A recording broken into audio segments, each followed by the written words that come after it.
আপনাদের ভাইয়ার শরীরটা বেশ কয়েকদিন ধরে অনেক খারাপ, একদমই ভালো নেই। তাই আজকে চলে গিয়েছিলাম বাঞ্ছারামপুর সরকারি হাসপাতালে। আমি বরাবরই ঢাকা থেকে ট্রিটমেন্ট করি, বাট এখন যেহেতু ঈদের সিজন, রাস্তায় অনেক জ্যাম, যাওয়াটা সম্ভব না। তাই ভাবলাম এখান থেকে আপাতত ট্রিটমেন্ট করি। এই হাসপাতালে আমি এর আগে যাইনি, এটাই আমার প্রথম যাওয়া। তো আমিও জানতাম না যে এখানে কীরকম চিকিৎসা হয়।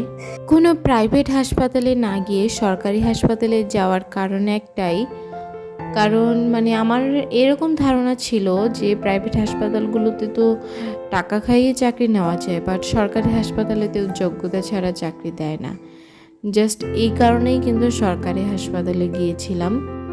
ডাক্তার দেখিয়ে ওষুধ নিয়ে এখন আমি বের হয়ে গিয়েছি।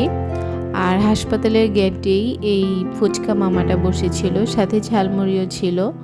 বাট আমি যেহেতু নেকআপ পরি, তো নেকআপের মধ্যে রাস্তায় দাঁড়িয়ে ঝালমুড়ি খাওয়াটা একটু কেমন দেখায় ব্যাপারটা এরকম না, খাওয়াটা অনেক অসুবিধা।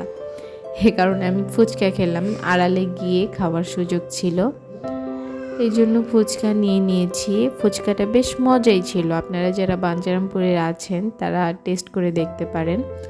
সবশেষে আমরা বাসায় চলে এসেছি। আজকের ভিডিওটা এই পর্যন্তই। আসসালামু আলাইকুম।